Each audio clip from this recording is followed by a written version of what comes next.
Welcome back to the Monolith Films Podcast. I'm Nicholas Gillen, here with me, as always, Lee Byrne. Today we're talking about Tetsuo, the Iron Man. Another Japanese horror-ish. Yeah. It's horror. like a body horror. Yeah. People have described it as cyberpunk. I saw, Yeah. But I'm not sure how cyber. Not is. really. Metal punk? Yeah. Rust punk? What is it? What's that? Crust punk? And this is rust punk. We can switch it up a bit. Directed by Shinya Tsukamoto. Fun fact, this was distributed by the same, or produced by the same company as Evil Dead Trap. Oh, yeah? Yeah. Which one is that? Like Japan Home Video or something like that. Okay. They're only famous for like 3 movies, and this is 2 of them. The other one is like this, it's a readaptation of his own movie about the Yakuza. Okay. But instead of there being a rival gang, it's zombies. Well, sometimes you gotta find zombies. It's just an adaptation of the Yakuza sandals we saw in the other movie. The Evil Dead Trap sandals. Oh, man. Those are Yakuza brand 237 merch 94. You have to order that on PayPass. That's not how you order things. It is not. What'd you think of the movie, Nick? It was pretty wacky. Yeah. I did it in 2 sittings, but no fault of the movies. I just I split it up like that. It was my first time watching it. Have you seen it before? Yeah, I had seen it before. Yeah, I was a little shocked, but I was laughing the entire time. I thought the guy's name was Tetsuo, so I was kind of like acting in with it. Like, no, Tetsuo! Don't do it! Don't pull the metal out of your face, Tetsuo. I really enjoyed the participation of the movie. How did you feel first and now? First time I loved it. Again, like you said, super fucking weird. Yeah. Fucking wacky movie. The editing is like fucking absolutely nuts. The first time I actually fell asleep. Oh, yeah? Yeah, but like I fell asleep. How'd you like, fall asleep with? I must have been so fucking tired. I don't know how I fell asleep. I fell asleep like probably 40 minutes in. Okay. So when I rewatched it, I didn't really miss much. But watching it again, this is like definitely one of my top 5 favorite movies of all time. Oh, yeah? Yeah. Top 5 of all time. Definitely. I don't think it's like anywhere near being a perfect film. Yeah. But I fucking love it. Depends on definitions. I just think I don't know. I love it. Do you want to give a short summary for refresh people's memories? So, a guy. No one has names in this. So they're credited as guy, woman with glasses, man, doctor, and tramp. There you go. So, a guy. The guy I was calling Tetsuo. No, that's the man. That's man. That's man. And there's guy and man. Yeah. So Guy is This is a perfect movie. Guy is the metal fetishist. Way better name. Who we see in the beginning inserting a steel pipe into his thigh. That's brutal, that scene, dude. That's nuts. The gore in this is fucking good. It's fucking, Yeah. So he inserts a steel pipe into his thigh. Like a threaded rod that's like a foot long. And then realizes sometime after that he has a maggot infestation. So he loses his shit and runs into the street. Runs down the road. Just fucking bolts. Literally. Yeah. And then man and woman proceed to hit him with their car, killing him. I got kind of confused the first time when I saw it. Yeah. The way that the hit scene is edited is extremely bizarre. I thought it was the man I was calling Tetsuo, or Salary Man. Right. Got hit by the car, and only like halfway through, and it's the other fucking guy. Yeah. Yeah. So then they dump his body in a ditch and have sex in the ditch next to the body. Yeah, I think naturally. It might be a theme with the movies that we're picking out, that these guys are the horniest bastards in the world. What was last week? When... Inculpio? Inculpio! When fucking Inculpio has to, like, fuck this big fat Earth mother right after fighting for his life. Oh, man. These directors, they're crazy. Hey, man. Everything is sex and death, right? That's what Freud said. Apparently. So, the man, the one who is driving the car, becomes, like, haunted by the metal fetishist, and he proceeds to transform into this metal monster. monstrosity. But he fights that woman in the metro too. Yeah, runs from that woman in the metro. That's woman in glasses. That might be my favorite part of the movie.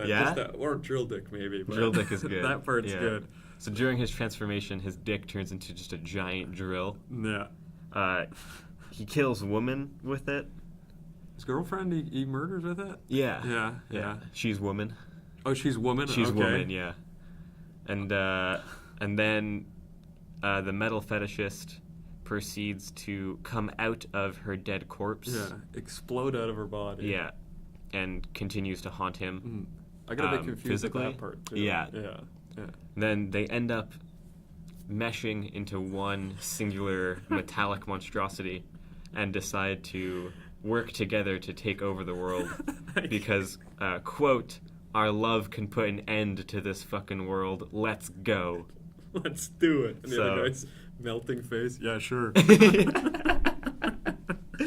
It's fucking, just a summary like that is just too awesome to skip, you know? Yeah, and you'd think with a summary like that, there's a lot of parts missing, but this is a 1 hour and 7 minute movie. That's pretty much all that happens. But it's like the entire way through, you're getting drilled with this guy's fucking story. Yeah, there's like probably 5 minutes of the metal fetishist walking around a factory before the pace picks up and never lets up. But even that pace, they're still flinging the That's camera true, and winging it around. You got some weird guy walking.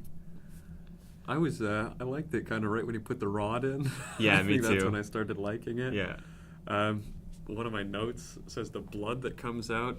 I forget which part. Let me check right here. Anytime there's blood, there's a fucking just explosion, just a gush of blood. It's a violent blast of blood coming out of the face. And when he pulls the piece out of his face, too. His whole face explodes in blood. When the woman stabs his thigh while he's trying to face fuck her with the drill dick. Yeah. His leg just explodes in blood. A pretty gross movie. Yeah. But, like, so excessive gross that you're like, get grosser! You know? Definitely. You're into the grossness. Yeah. Like when they start pulling chunks of metal out of each other, and it's all like goopy and chunky, and there's flesh still tied to it. And it looks like someone put like like caulking or something on all these metal bits. Yeah, I read somewhere that the director he paid for it all himself. The director. And he just like took apart TVs and stuff in his apartment to get metal parts and just stuck it on his buddy. Yeah. He the director is the metal fetishist. Okay. So every scene where he's in it was directed by the woman. Okay. Small cast. Yeah, and apparently production was so rough and demanding. By the time they finished filming, the entire crew quit. There was just the director and the actors left, and that's it. Everyone else went home. I read that every day different people would quit. Exactly. Yeah. Every interior shot was filmed in his apartment. Rock and roll. I don't know how, because there's a lot of probably the factory scenes were not done in his apartment. But like how you get drill dick and you get blood everywhere. Yeah. The amount of blood and slime that this guy must have had on his fucking kitchen floor after filming this movie. Every bathtub scene is just overflowing with junk.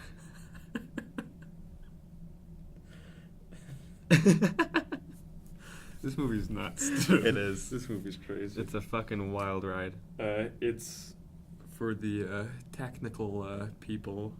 It's black and white, 16 millimeter, 4:3 frame, and cut together like a fucking, I don't know, Adderall dream or something. Yeah. Everything's super fast. Do you want to talk about the effects a bit? The practicals they have in this movie? Yeah. Because they're pretty fucking wacky. They are. It reminded me a lot of Carpenter's The Thing. I don't remember that movie too well. Yeah? Yeah. Like just the quality of the like body horror. Popping out. It's like stop motion growth edit kind of stuff. Yeah. Effect.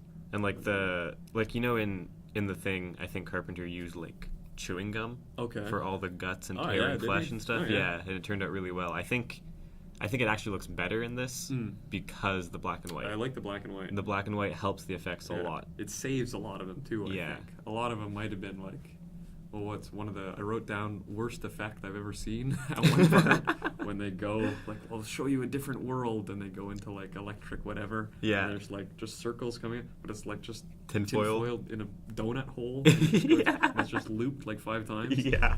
And I don't think that effect would have worked in color. I don't Right, think it worked exactly. in black and white. Yeah. But after that, I think it was my favorite effect in the whole movie that saved everything, that saved that donut hole. I forget exactly what it was. I think it might be the 2 guys fighting and just the metal everywhere. Yeah. And gloops and blowing up of people and characters. And Yeah.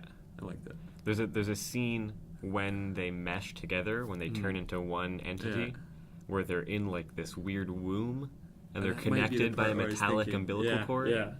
I don't know That how would be the thing I was they thinking. got that floating effect so well. Pretty cool. But that was Pretty fucking cool. Do you think there's something with some kind of Japanese culture or some kind of Japanese pop culture where these big robots have to combine to become bigger robots? Because it seems like in every time there's a robot, you can combine them to make a bigger robot. Yeah. In every single Japanese thing with a robot in it. You gotta. Robot plus robot equals better robot. It really does. That's the equation. It really does. There are no end to the robots. It's robots all the way down. What do they say? Don't they say, like, they're gonna consume the world and We're metal gonna- and rust? Yeah, we're gonna turn rust into dust and Yeah. blow it into the universe. I think that was the most dialogue in the whole movie. The rest is like half grunts. Oh, you too. definitely, if you find this movie without subtitles, do not worry. No. The dialogue is just completely useless. My favorite scene was when he's talking to his girlfriend on the Yes, phone. dude. And he just say hello for 20 minutes. Hello? Hello? Hello? Fuck, that's funny. It's literally a solid 10 minutes of just hello, hello, Hello? hello. Just bad Hello? connection. Yeah. Smacking the phone. Hello? Fuck.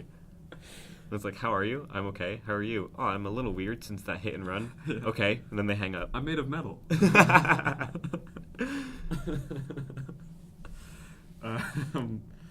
1988 this movie came out? 89. 89? Yeah, so a year after Evil Dead Trap. Cool. Yeah. I was hoping, I thought for sure this was older just because of the way it's filmed. Yeah.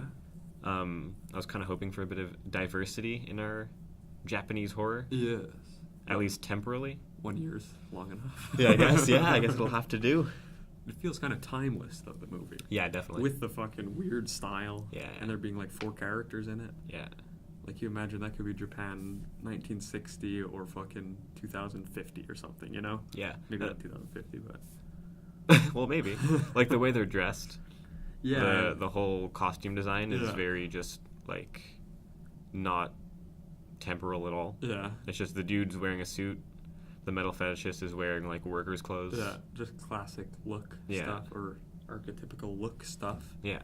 And the camera work doesn't look like anything from any time. Right, you know, exactly. It doesn't look like fucking it's from 1950, 1980 or fucking 2019 now, you know? Yeah. Very strange. I was kind of caught off guard at the beginning with the camera panning around everywhere. Yeah. But then once you get into the metal fetishist kind of metal world where he's got metal all around and he's just kind of there with his crazy hair and cutting himself open, then you're right in. Then you're locked in for the entire thing. What'd you think? Was there kind of a break in the story?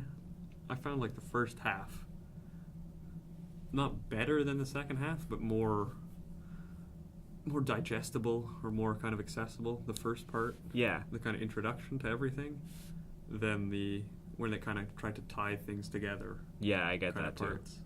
Yeah, I think the latter half of the second act and the third act is kind of just like, all right, well, here's all the plot. Yeah, but I mean, it's not a bad thing though. No, yeah. But it's just completely crazy, you know? Yeah. Like the story just fucking goes out and you go, let's go nuts, fuck. Yeah, and there's literally an intermission.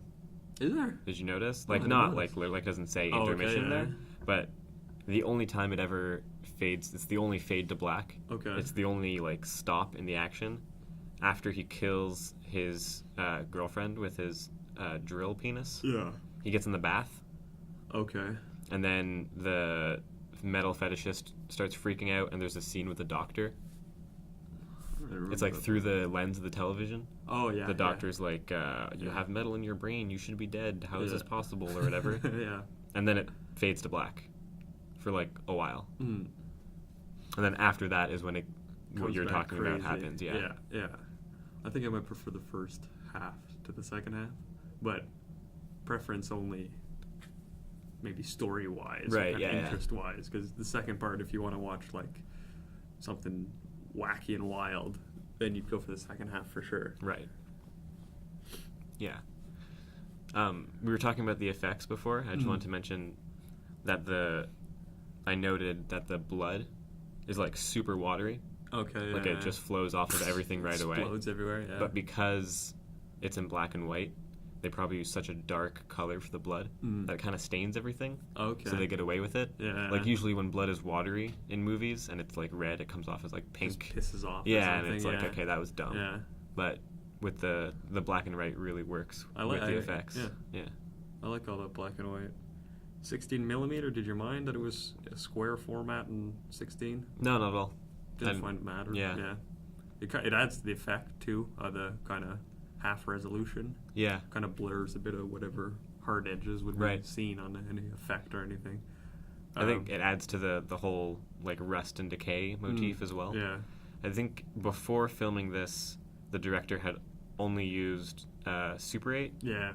I don't even know what that means. That's like a quarter film quality. Okay. 8 millimeter and 16 is cool. 32 is the film. Yeah, no, it didn't bother me. I liked it at all. Yeah. Adds to some spooky aspects of it. Yeah. Makes it a bit scary. Makes it more like home movie-ish, you know? And even the camera moving around, whipping everywhere, it feels like it's a guy filming it. That makes it a bit, adds to a bit of realist spooky to it. Spooky realism. Spooky real, neo-spooky. What'd you think of all the stop motion? I thought it was cool. I like the stop motion, but I mean, you definitely know it's stop motion when you're in it, you know, like a casual moviegoer guy would, I don't know, you walk in, you go, okay, effects was weird, it was just like stop motion clicking along. But if you go in and you go, oh, that's a cool technique to use, you know, it looks fucking sick, then you go, wow, it's awesome. Like, I love the fucking stuff. Yeah, I loved it too. But I don't know how it works on like normal audience people, but this was a big movie for him. It wasn't for a long time until it got picked up by a film festival in Europe, I think. Oh, yeah? And then it blew up, and then they had a wide release in Japan and stuff like that. Because but yeah, this is like a huge cult classic. Yeah. The animation stuff is fucking pretty sick. Yeah, I like liked it a lot. Bubble up, their bodies expand like crazy, metal just comes everywhere. Even there's tons of scenes where they're just like running through streets in Japan. Yeah, that's cool too. And they're like the way they filmed it, it just looks like they're sliding. Yeah. Because they're supposed to have like metal rocket feet. Yeah. Yeah. But I thought, like at first I was like, all right, that's kind of goofy. Mm-hmm. But then, like the more they did it, the more I was like, nah, dude, that's not goofy. That's fucking cool. Sick, yeah. Dude. I didn't get the connection that it was they had the robot feet there until right now. Yeah. I just thought it was cool to see them like that. They literally have fucking like exhaust boosters pipes coming out of their ankles. Yeah. There's a cool little foreshadowing shot when a woman with glasses is chasing him out of the metro and they go into that garage. Yeah. He like trips on something and his ankles spark. Oh. And he like freaks out about his ankles. Yeah. And then like 2 scenes later, his ankles turn into pipe coming fucking out of it. Yeah. I thought that was cool. It is cool the like that transition when they're going through the street because it happens like 4 times. I think, yeah, a lot of time. It's extremely and confusing. The chase at the end too. That's a funny chase though. Like I find it's a good chase. The only thing about that and about the stop motion running through the street technique and all that, I found it a little confusing. Because you never know, like, are they actually in the street? Yeah. Because then 10 seconds later, they're back in a fucking closet or whatever. Yeah. And then they're back in the street. Mm-hmm. So it's a little confusing, like, for linear story progression. Yeah. But once the scene ends, you kind of understand it. You take it as a whole. What happened, yeah. But, I mean, it's kind of like story and style are kind of fighting each other with those things. But, I mean, story doesn't even really matter. Something like movie like this, you'd want like whoa, that's crazy kind of stuff. Yeah, you know? exactly. But you're not going, how's the relationship going between the salary man and his girlfriend? Like you're not there for the salary man life. You want to see some fucking heads turn into gum. I think it adds also to the anxiety and panic that the salary man is feeling. Yeah, like it helps like set the tone. Because if it was just like linear progression, them in the metro, them running in the street, them in the garage, and then him running home, it wouldn't have that same like manic effect. It's an anxious movie. Yeah. You're like, your head's shaking the whole time when you're watching it. But it's not like have you seen Mother? Aronofsky? That was anxious. Yeah. That was like tense, anxious. This I found was like claustrophobic anxious. Yeah. This I thought was like kind of fun anxious. Yeah, it's definitely more on the fun side. Yeah. The effects and everything make it more fun experience. Like it's still an uncomfortable anxiety, but it's like you're in it, you know? It's like a fun kind of it's what horror movies do. I mean, if Javier Bardem had exhaust pipes on his feet, then I might. I couldn't think of the person's name. What's the leading lady in that movie? Jennifer Lawrence. That's it. I was thinking Lauren something. Fuck. Lauren Jennifer. We're gonna edit in my proper. After. I was gonna think the makeup's fucking cool in this movie too. Yeah, makeup's true. Sick, dude. The metal fetishists, like their hair too, is always fucking wild. That might be part of the punk aesthetic they're thinking. Everyone's got like spiky hair and crazy stuff, or at the end at least. Even Japanese films from the 80s, all the girls have like super curly hair. Yeah, I love it. Nice. I don't know why. Looks nice. I think it looks nice. I like it, and I like the fucking. I don't know, like Japanese people pull off the punk look really well. I think. It's like hyper punk. Yeah, almost, exactly. You know? Yeah. Like if you take a West German guy from 1989 and a Japanese guy from 1989. Yeah, it looks sharper. It's more like a sharp punk than a whatever. Fuck. Less of a crusty look, pointy look. All right, back to Tetsuo. The Iron Man. Oh, you were saying before the title? Yeah. Yeah, Tetsuo literally translates into English into Iron Man. So if you take the title as is, it's Iron Man, the Iron Man. What more would you want? Yeah. Yeah, so you were saying you thought the dude's name was Tetsuo. Yeah, I thought his name was Tetsuo. Yeah. But I didn't mind even at the end. Yeah. I just liked yelling through it. No! Tetsuo! Yamare! Oi! It's all grunts for like the 2/3 of it. Fantastic. Fantastic. My favorite bit of dialogue is probably the woman. Once the man runs into the bathroom and starts really transforming, she's outside. She's like, "No, please come out. Nothing scares me." Then he sticks his hand out. Actually, I thought that was a really cool shot. He sticks his hand out, and you get like this harsh shadow of the metallic hand on her stunned face. And it's one of the only still shots. I thought that was really cool. But just her being like, "Nothing scares me, nothing shocks me," and then her being scared and shocked for the next 10 minutes. After, It's fucking so funny. Yeah. That scene I thought a bit confusing also, just story-wise, because the man I was calling Tetsuo, salaryman, he realizes he's turning into metal.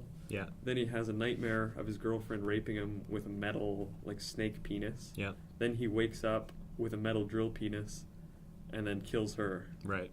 Was it just the metal fucking with his head, or is he angry about his dream? I think... pulling from the flashbacks of them fucking in the ditch. Interesting spot to fuck too. Yeah, definitely. Right in a ditch. And she's always saying like, he's watching us, he's watching us. And standing style, like we saw in Evil Dead Trap too. Yeah. Similarities. But I think she very much initiates most of the sexual encounters in the movie. Yeah, she eats that sausage quite right, exactly. seductively. And so when they're in the ditch, he keeps looking over at the corpse, kind of like, this is fucked up. Yeah. And she keeps going at him kind of thing.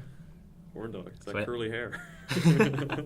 But he was driving the car, so he technically killed the metal fetishist. So I think that dream is him blaming her and the sexuality of the relationship and her sexual dominance, blaming her for his undoing. Do you think if we queer the text, do you think that the salaryman was gay the whole time? And at the end when he meets the metal fetishist and they make love together? Maybe. Maybe the metal fetishist was his secret boyfriend the whole time. Wait a second. Well, the girlfriend and the metal fetishist, similar haircuts in certain parts. Yeah. I think we solved it. We solved it. He literally comes out of her dead corpse. So once he kills that false heterosexual relationship, he can finally emerge and they can bond with the metal. Man, analysis is easy. It really works. Yeah. Now we have to tag the video queer. But the makeup I thought was pretty sick. It was like, those old German movies? Like we were talking about the Cabinet of Dr. Caligari and all that stuff.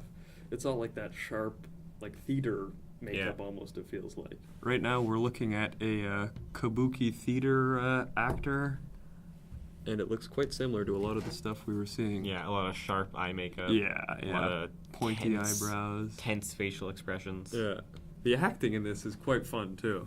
It's it is. Super excessive over that is kind of a Japanese acting kind of thing, though, to be like emotions way out there. Yeah. But this is awesome, this stuff. Yeah. Like, the salaryman's mouth makes up half his face. Oh, in man. some scenes. Even the woman, when she, like, cowers away in fear on the ground, she's just yelling, mouth wide open.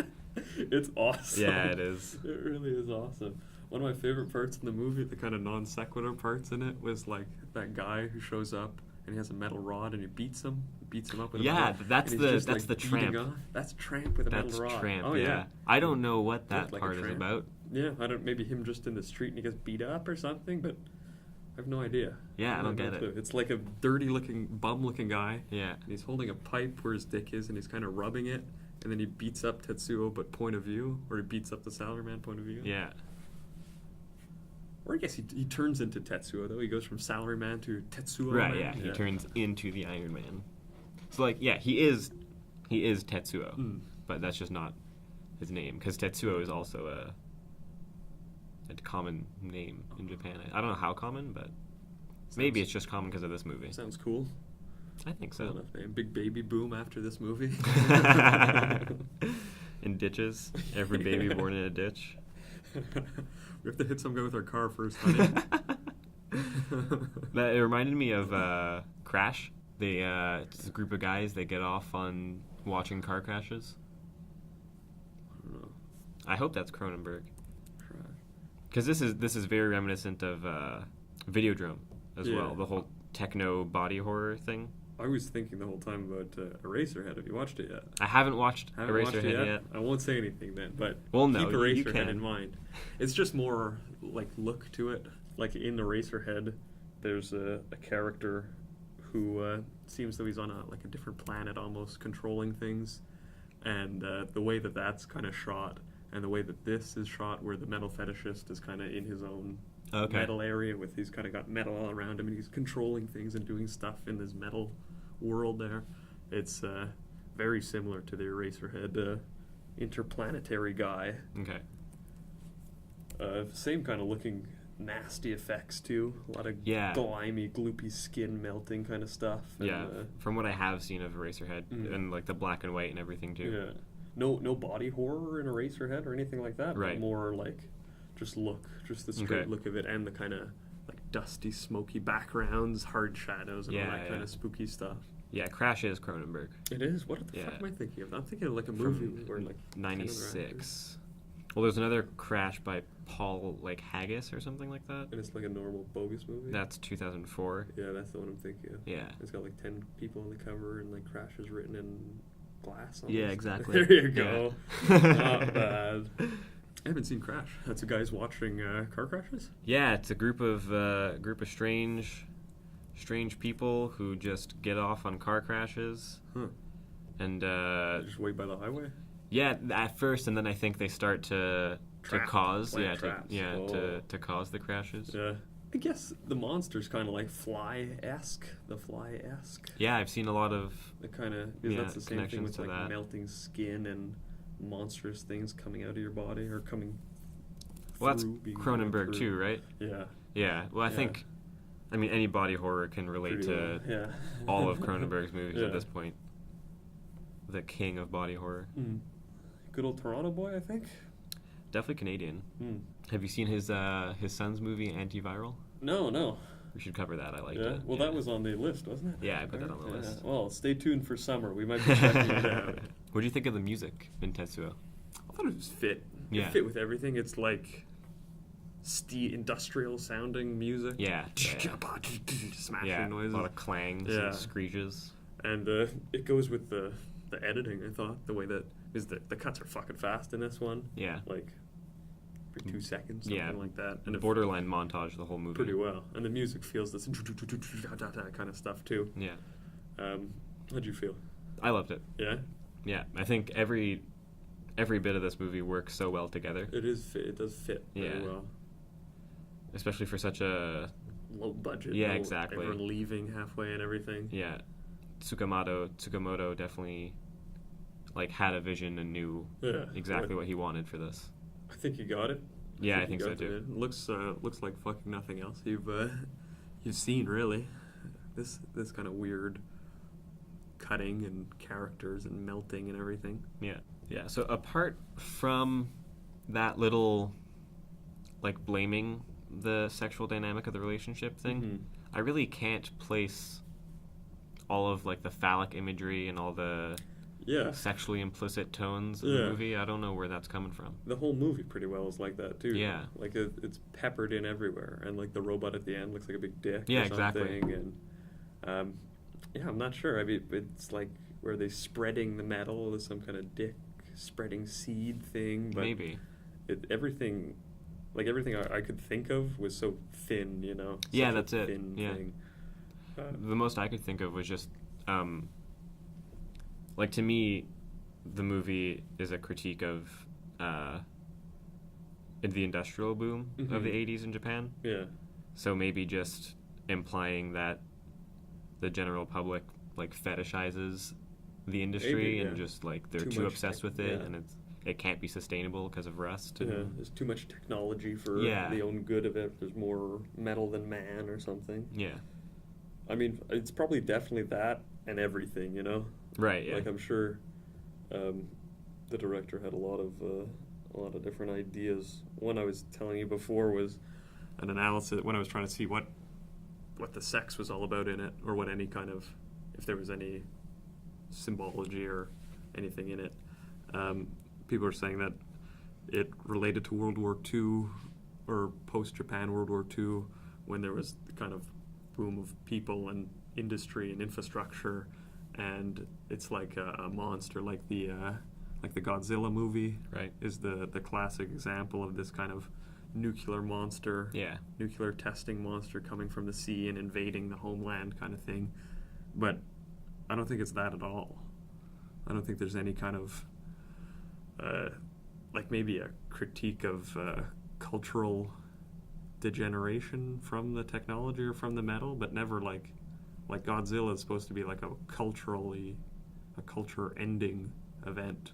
Yeah, Godzilla shows up, or Mothra or something. Right. You know, all these monsters that came out of that kind of post-World War II. But this is like the 90s almost. Yeah, exactly. I don't think this has anything to do with any world war or any kind of thing like that. I think it's really just the technology and the amount of industry. Yeah.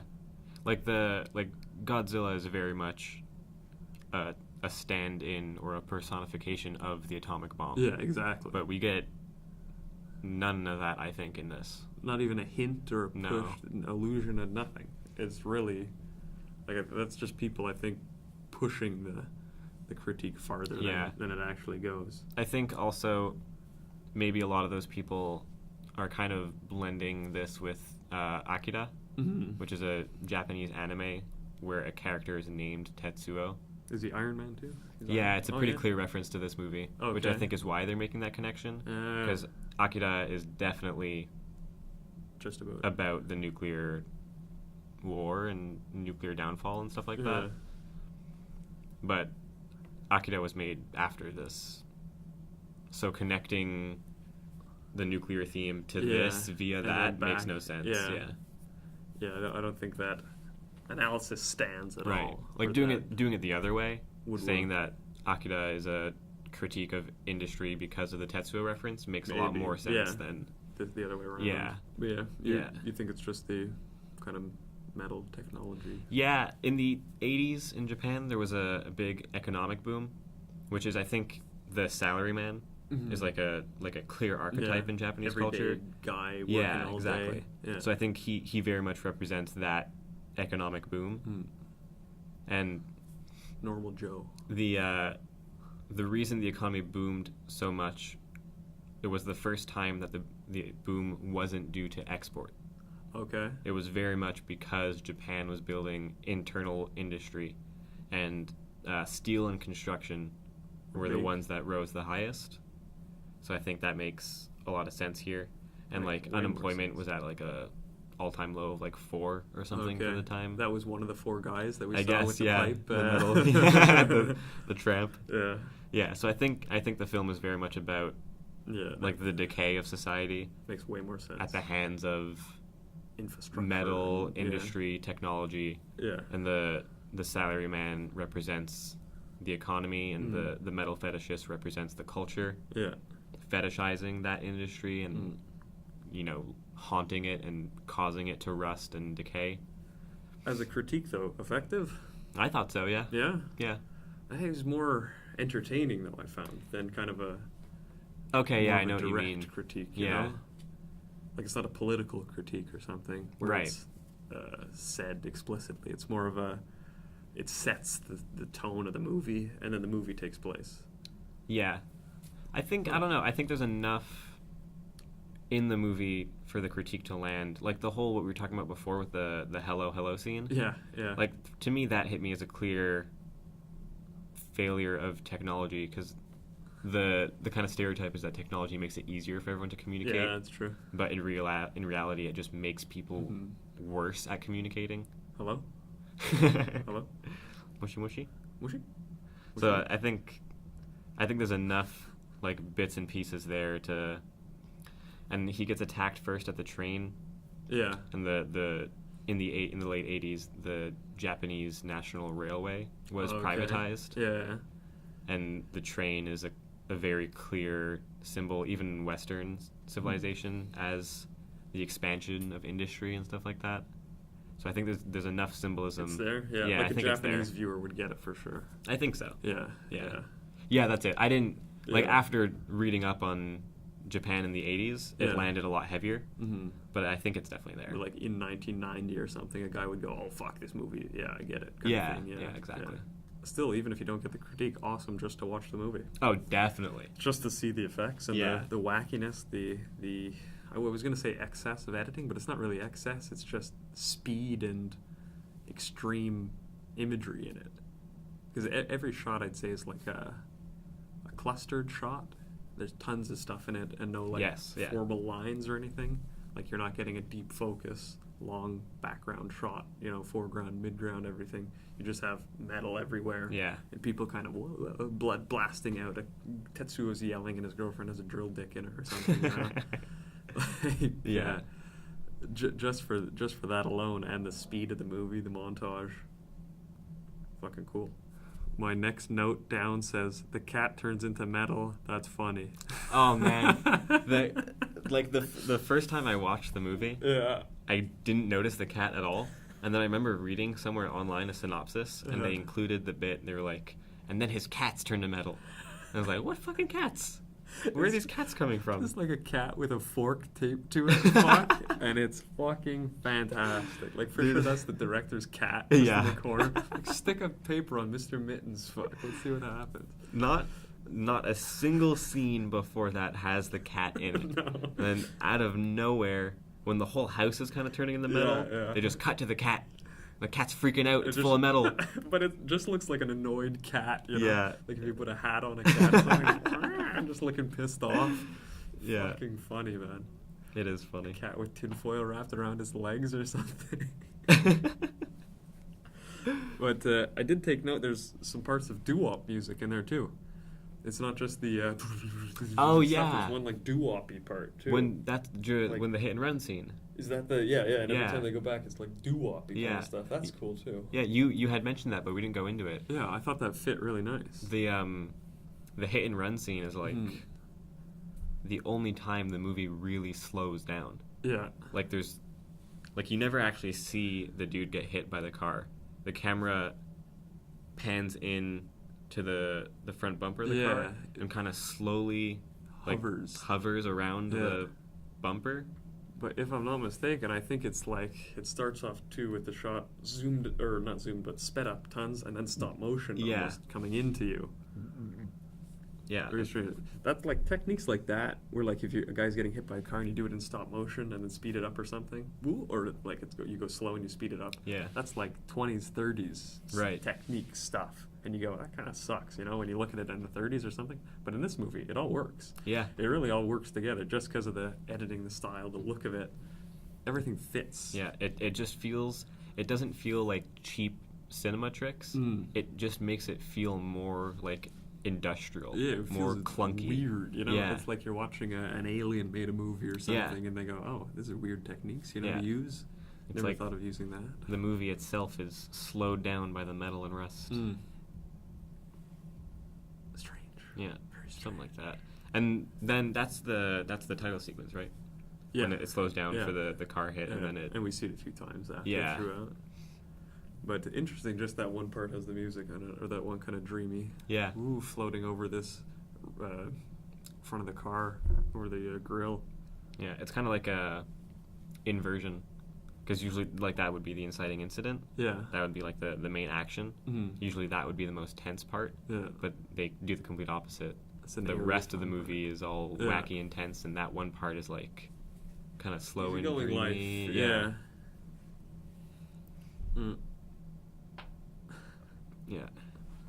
I didn't mention before, when I was talking about the whole technology and industry thing, every time we get the metal fetishist's perspective post-death, it is always through the lens of an old tube TV. Yeah, yeah. I thought that was really cool. That is cool, yeah. It took me a while to get the things. Yeah, same. Afterwards, you get them. Yeah. But, yeah, it's really cool. And you always get, like, this, whenever they're in their house and something metal happens, you see the camera go to the TV, and you see the metal fetishist's face, and he's laughing like a demonic baby. Yeah. Fucking funny. Yeah, that's all fun. Yeah.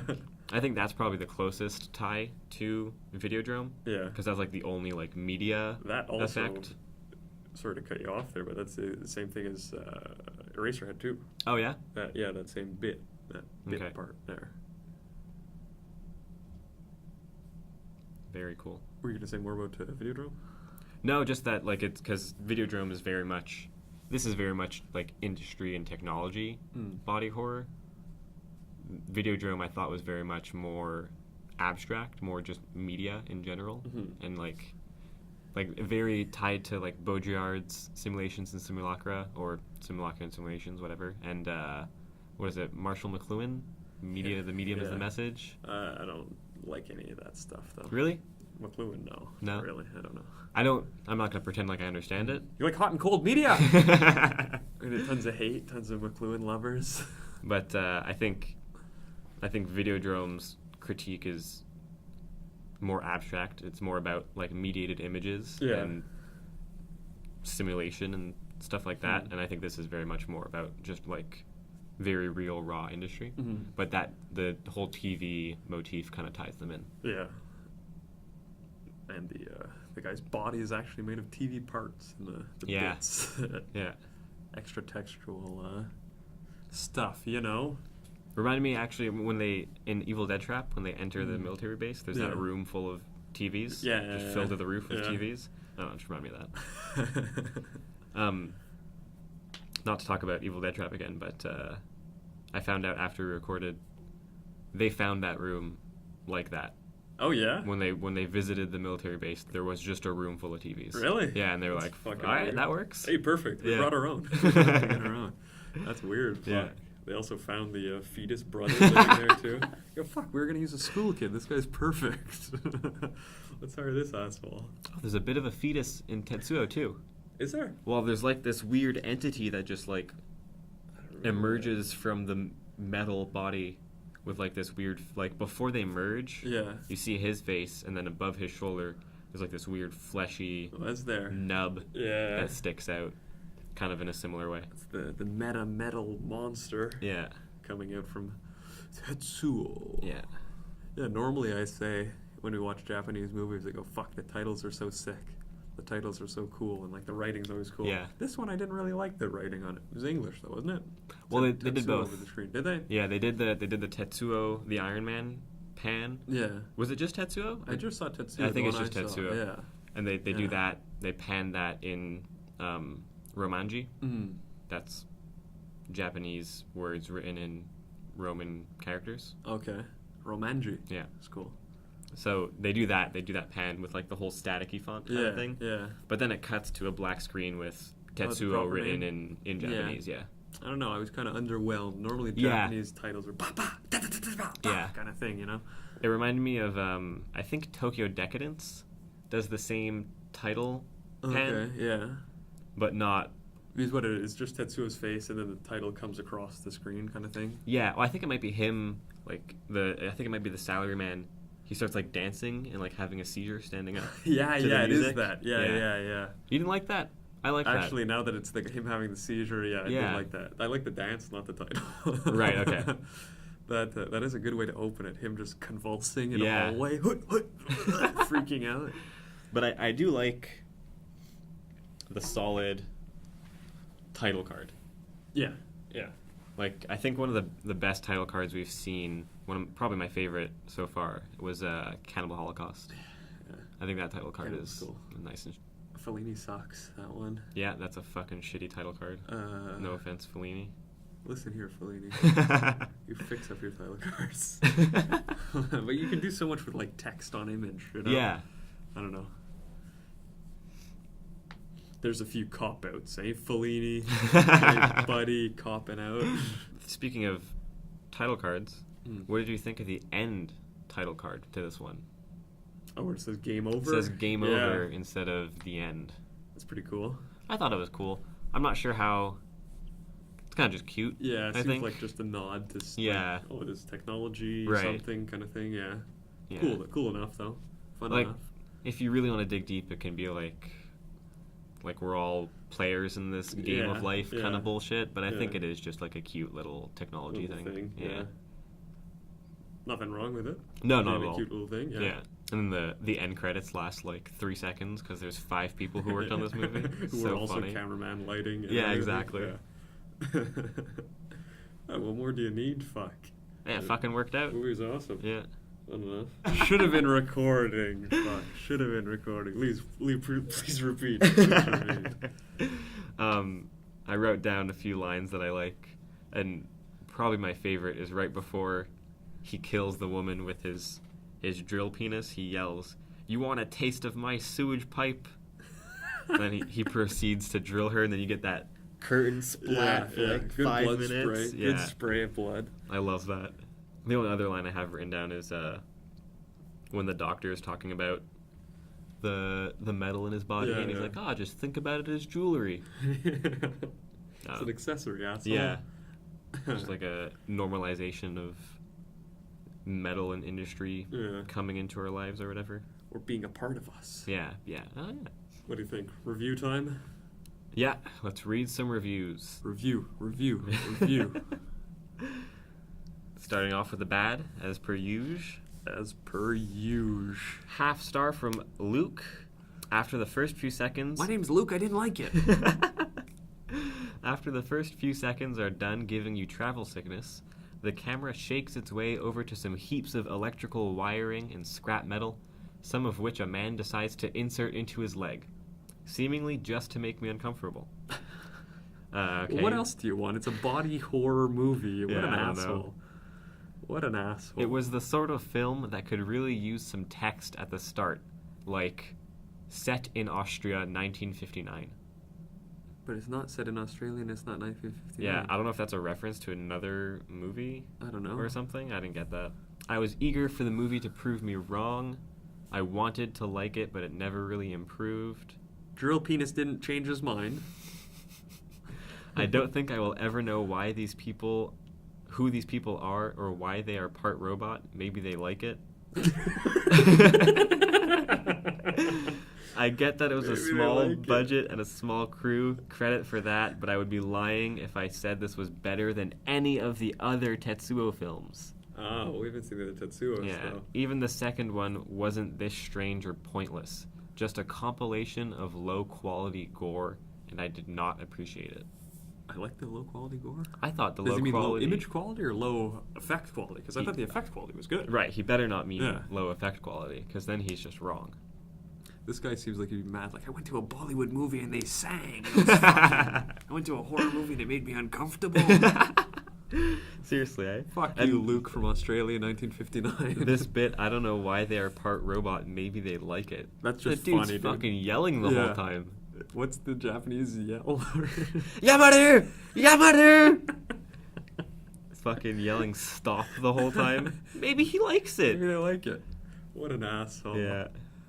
Bad review, Luke. Yeah. Bad review. This one's good. You'll like this. Mm. I never thought anything would be weirder than Eraserhead, but here we are. That's pretty weird.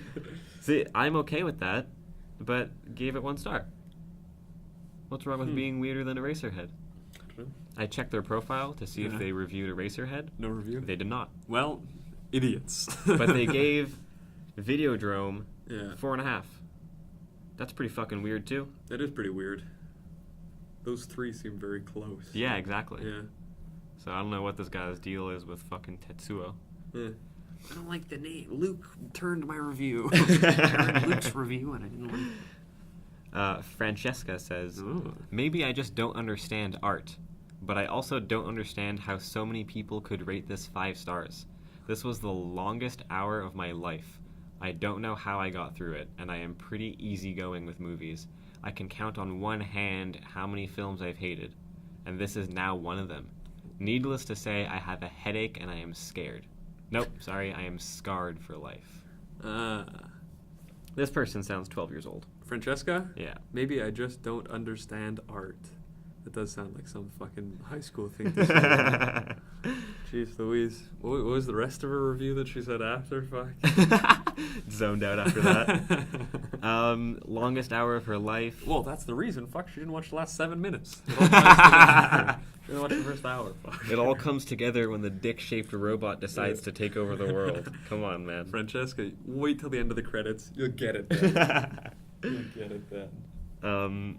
Yeah, needless to say, she has a headache and she is scarred for life. Well, maybe she's got epilepsy or something, but Maybe, yeah, not the movie for you if that's your thing. definitely not. A bit Flickr movie. If you're- yeah. Flickr themed.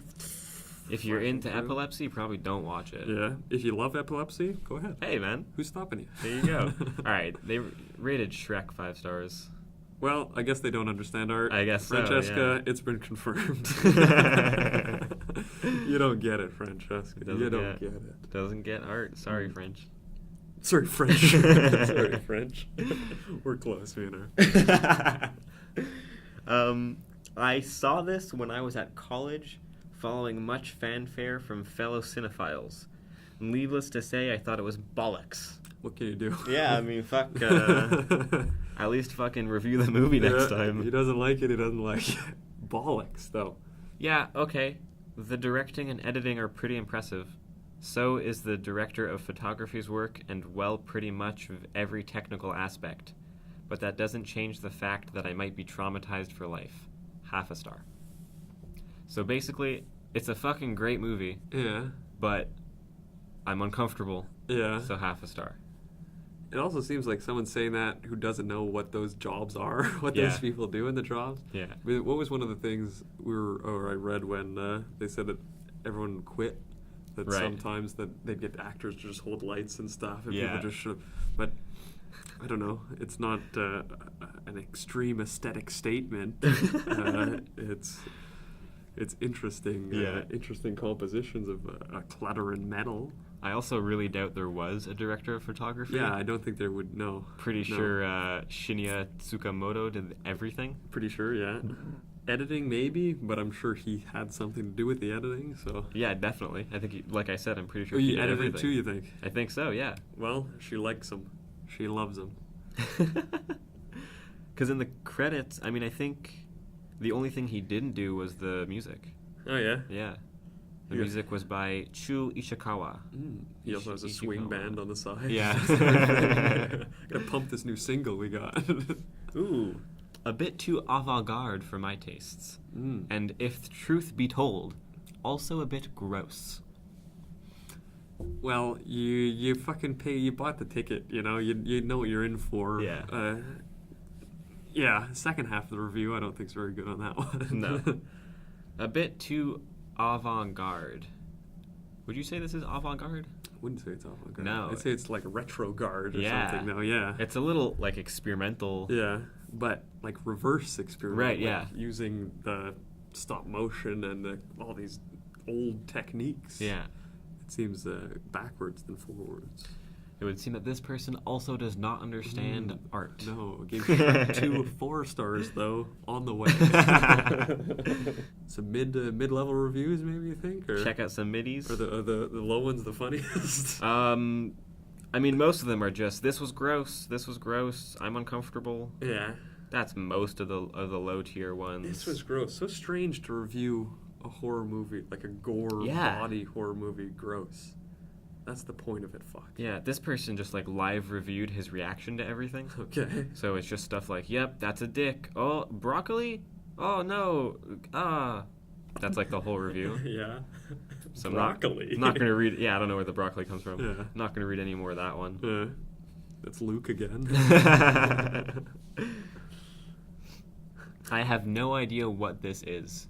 Maybe it's an impressive 20 minutes or so of special effects. But as a 67-minute movie, nah, sorry. That is batshit insane.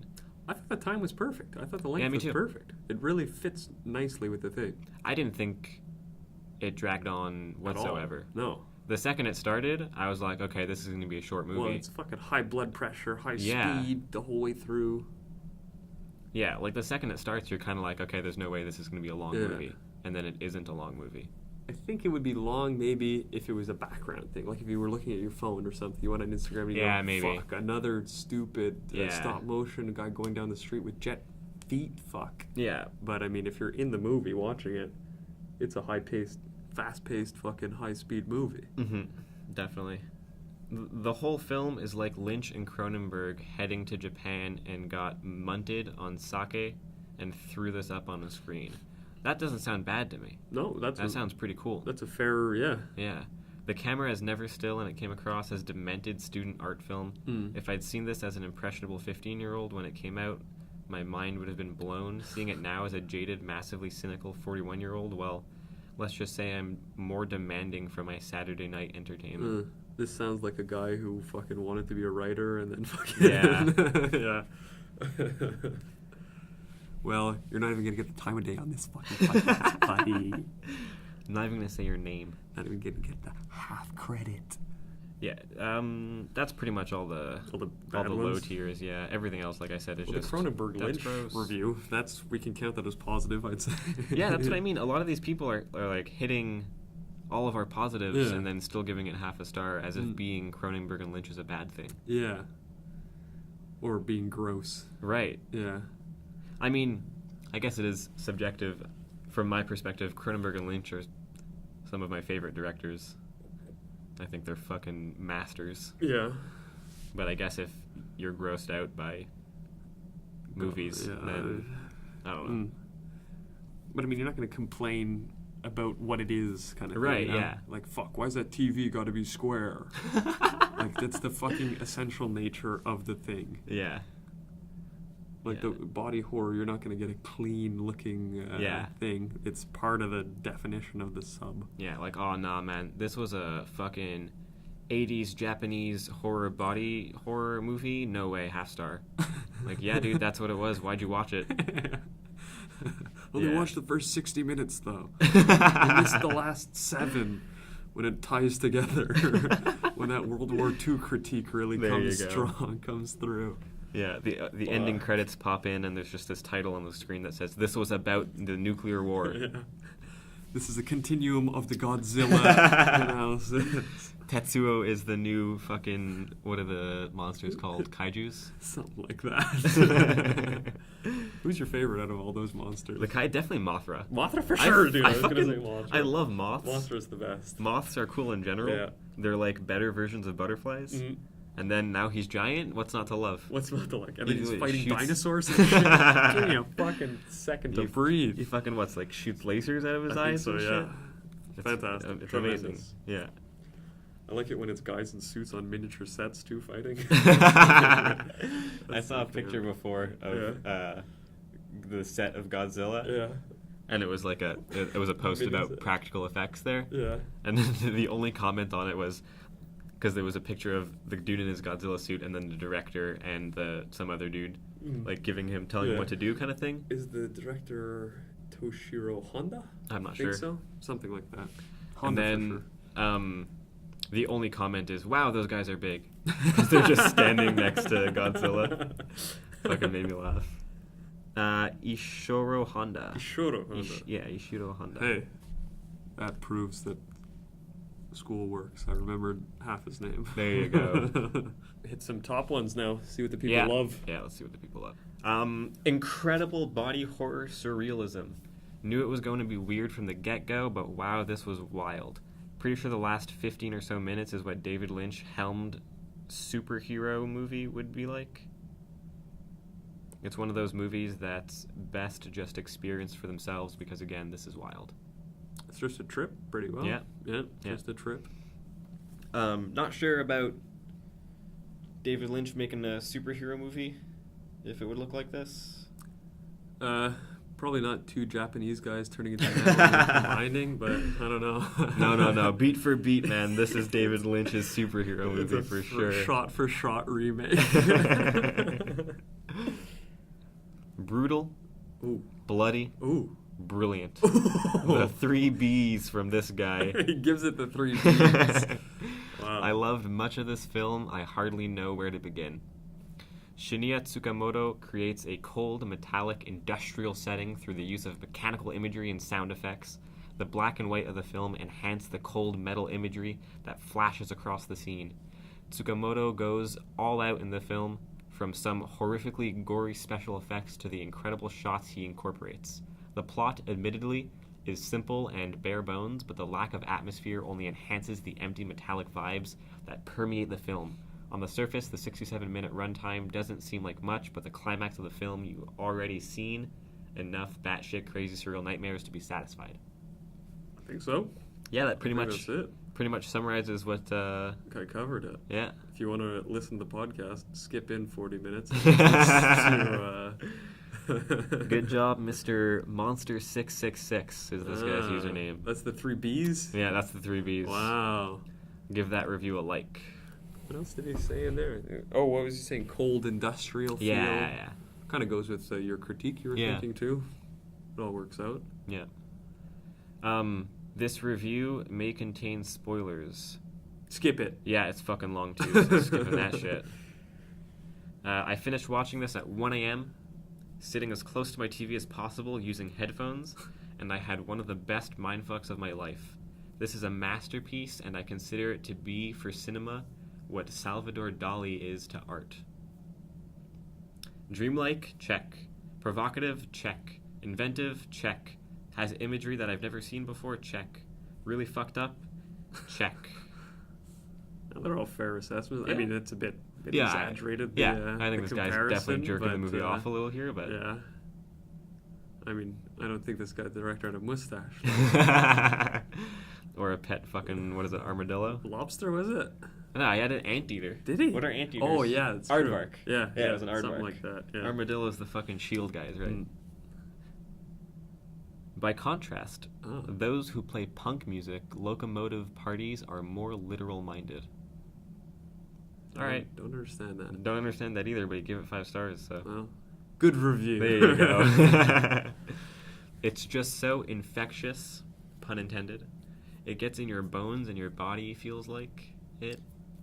It's organic madness personified. when that guy the metal fetishist puts the threaded bolt in his leg, I felt that for sure. Yeah. Oh, that was a big one. How about yourself, Lee?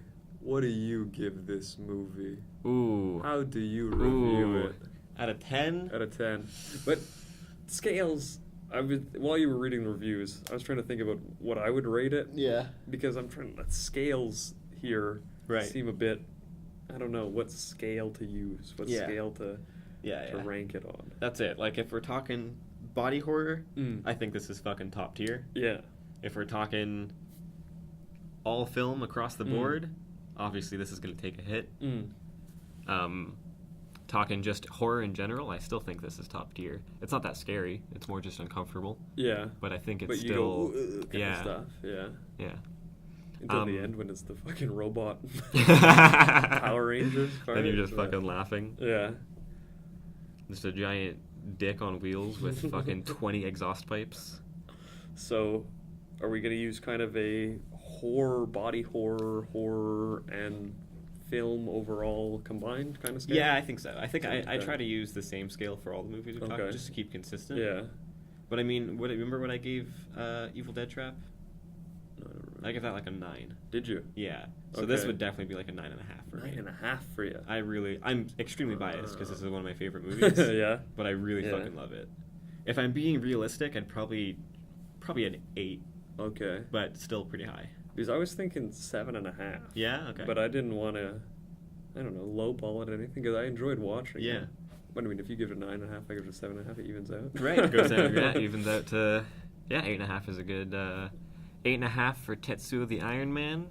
One of the best body horror movies I've ever seen. Yeah, pretty fucking gross stuff. Some fucking awesome special effects. Yeah. That guy's line that he said was good too. Imagery I've never seen before. Yeah. That is good. Yeah. That is a very good criterion to have. Yeah. And I think a lot of times when you see a movie like this, it is very superficial. But I think there's a large amount of substance to this one.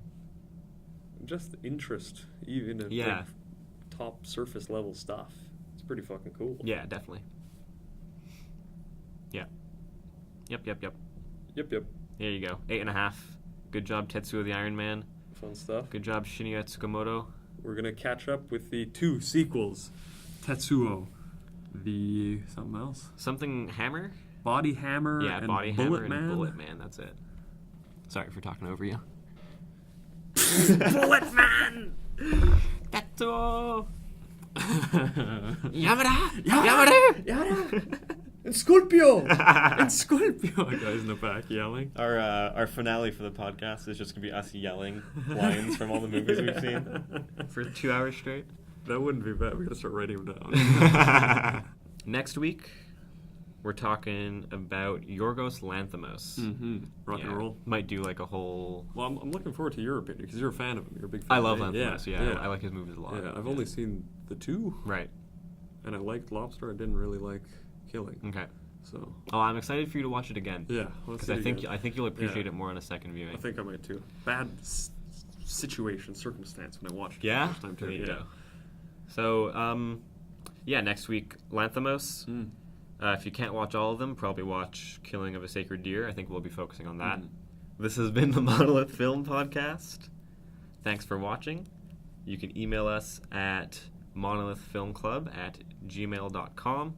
You can find us on Instagram, Twitter, and Letterboxd at Monolith Films, Monolith Film Pod. We're on YouTube. We're on Spotify. We're on Google Podcasts. Soon to be iTunes. Man, we are everywhere now. Listen up. Get out. Get it. Yeah, get it. Follow me on Instagram and Nick Gillum77. There you go. You can follow me, Lee Byrne, spelt weirdly. You can figure it out. Until next week, watch the movies.